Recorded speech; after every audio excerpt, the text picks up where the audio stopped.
Today we are playing Elemental Mage, and what I like about this deck is it doesn't utilize a lot of cards from the new expansion and is very low cost. So if you're getting the standard, you don't really have a lot of packs, you don't have a lot of dust saved up either, this might be the deck that you're looking for to be competitive. You have staples that have been around forever, stuff like Firefly, stuff like Shard, even have like a Tar Slime, a lot of strong one-cost cards. You have stuff that gets stronger over time and gets out of control as you play more elementals, like Flame Revenant. You even have stuff like Rolling Stone again, where basically if you played something low cost, you gain +1/+1. You can bounce back strong battle cries into your hand with Saloon Brewmaster, which I think is a great card. And really the only thing from the new expansion that you need and is very cheap to craft is Lamplighter, where you deal 1 damage based on how many turns in a row you play elementals. So let's just jump right into the video. Let the games begin. So when it comes to mulligans, we didn't really get a lot of the stuff that we're looking for. You know, stuff like Synthesize is not terrible to keep, but we definitely want stronger cards like maybe Firefly, stuff like Glacial Shard.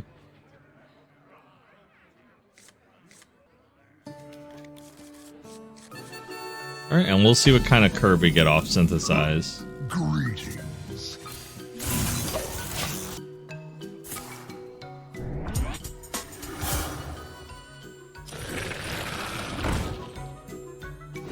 Alright, he's going to try to get a lot of armor here. We're going to have to try to burn them down as we're more of the aggro deck in this matchup, I'd say. Alright, and this kind of works pretty well on curve. We're able to contest the board, so not a bad 2-drop by any means to get, I think. I'm the snake in your boot. And as you can see, Lamplighter's already kind of ramping up, so let's keep giving him stuff to work with.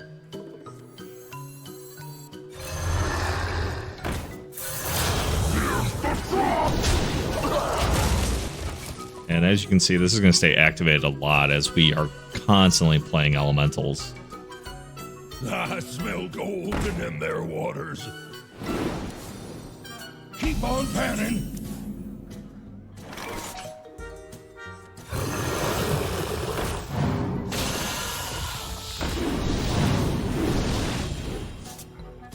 And, you know, cycling itself is always nice.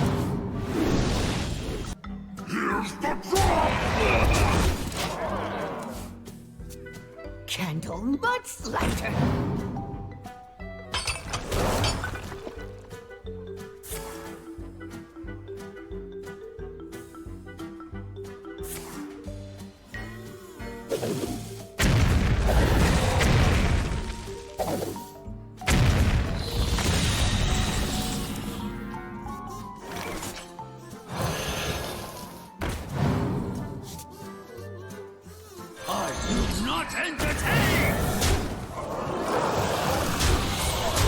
And you can see this is a very strong deck. It plays a lot like Mech Mage, honestly.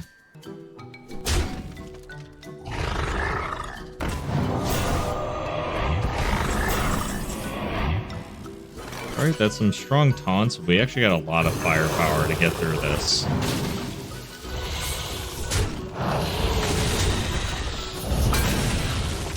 The calm before the storm.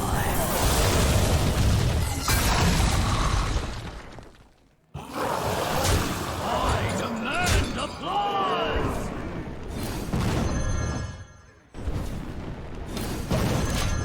And you know, we probably could have just threw that down, but we don't want to win too quick.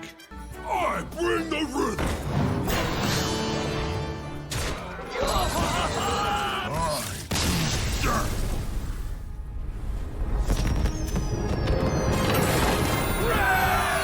Alright, straightforward victory. This is not my best guerrilla war. Let the games begin. So stuff like Firefly is the perfect opener. Sleet is a little high in terms of mana. Glacial Shard is another great keep as well. Aqua Archivist, I would say, is probably like, I keep him more times than not as well.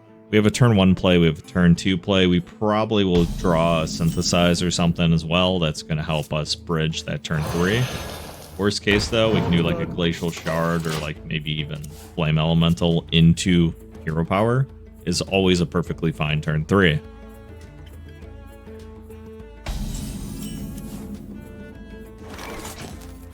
And even something like Flame Geyser too.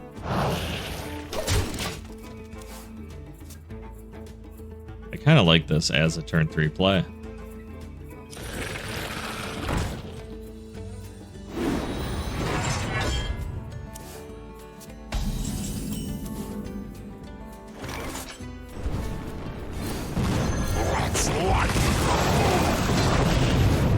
You know, we get to deal a lot of damage to face.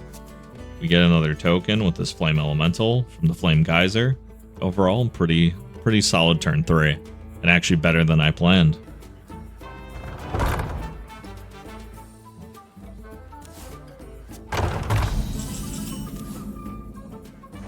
Pretty strong turn 4 and turn 5. Might as well put the body on board. Get that draw. Just keep pressuring. Alright, it's playing coin. What is it going to use with this, though?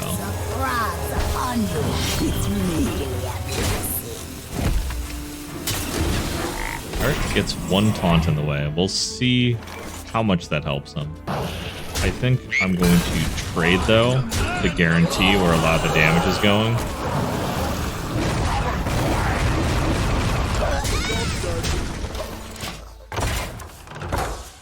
Then yeah, no, he'll get like that next 2/2 taunt, but will it be enough to stop us is the question.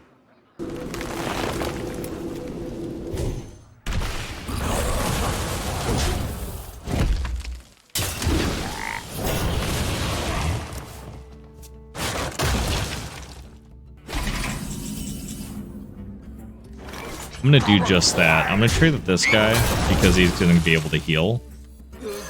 I'll throw him back in my hand. And now he'll get to go face 2 times in the same game, which is cool to showcase. And we're threatening lethal on board with just his body alone. Impressed by my thundering display?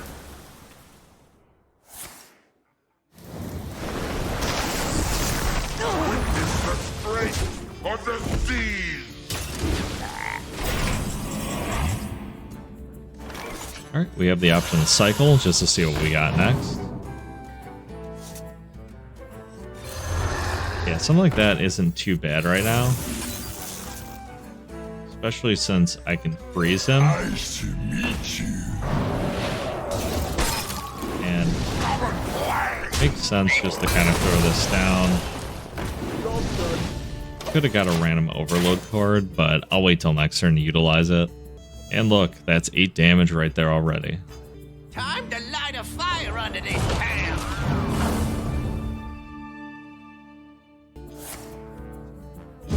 Hopefully you guys can just see how much constant pressure is coming out of this deck. Like, I have always had more than 5 cards, even though this is a deck where you play stuff very aggressively and low cost. There's a lot of like refill options, which is really cool to see for your hand. Even getting random stuff like the Shock Hopper has been adding to it as well, because we know we get a card to replace it.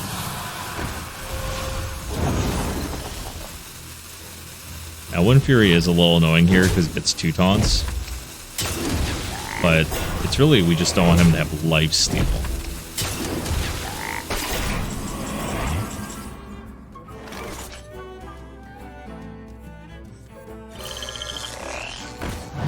You see that goes to 9 now, because it's the same turn.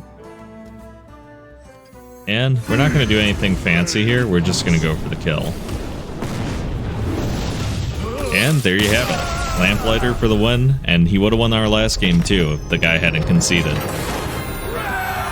And hopefully you guys can tell this is a really strong deck by now. I'm going to play one last game to just really showcase its strength. Begin. Again, Spider is a great cycle. Since we have stronger, better turn 2 plays, I'm going to keep them, and then I'm going to hopefully mulligan to something a little bit better, like Glacial Shard and Lamplighter. Turn 1, it is always good to ramp up as many turns as you can with it, so that's really cool.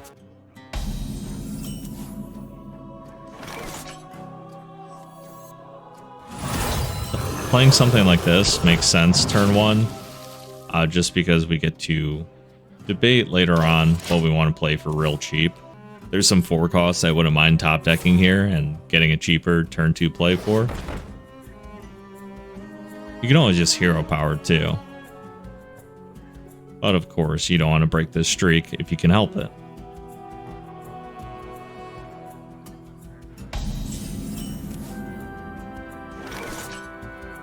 Let's lighten the mood.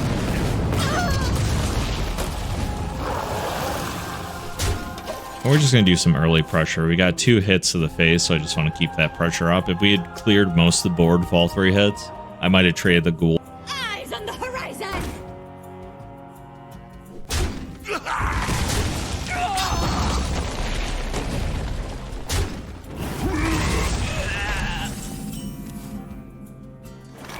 Now that is somewhat of an annoying card. So I think it might make sense to just do this so I can trade into it. You know, you get that 3/3. And I just want to deal with Reborn if I don't have to. They can get a lot of value off a Death Rattle proccing twice. You know, such as something like that.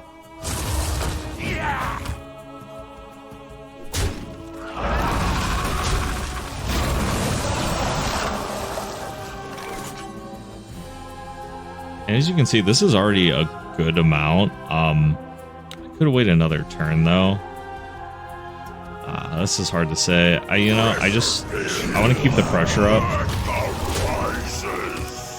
And he doesn't have a clean answer. He's gonna have to devote his hero power and that guy. And because they don't have rush. I always thought they did, but apparently they don't.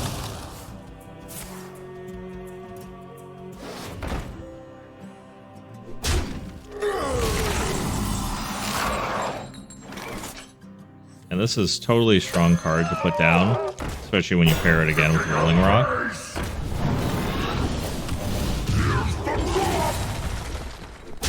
I'm just going to go face. I'll trade the Rush minion because, you know, I have to. If they had charge, I would have won face with that as well. And, as you can see, turn 6, that's 12 damage, because, or if we get the bounce, it would be the same thing, really, but since we get 2 of them, you know, 12 damage from hand is nice.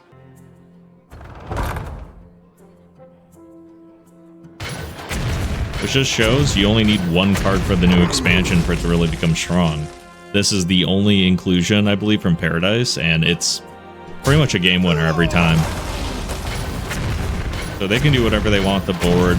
We'll get some splash damage to face. I don't think they have lethal here, though, regardless of how many times they're going to use their location.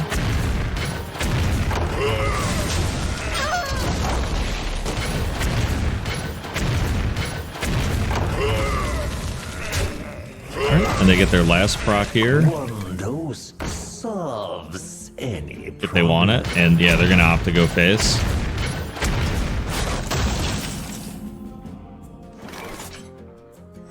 Alright, we're going to go face. And as you can see, this should be 6 damage because, you know, it was the 7th. And now, since it was the 7th, we get to do 7 with the second Lamplighter. So, easy win.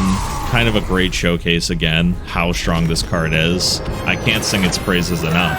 And I hope to see you in the next video. Like and subscribe if you like the channel.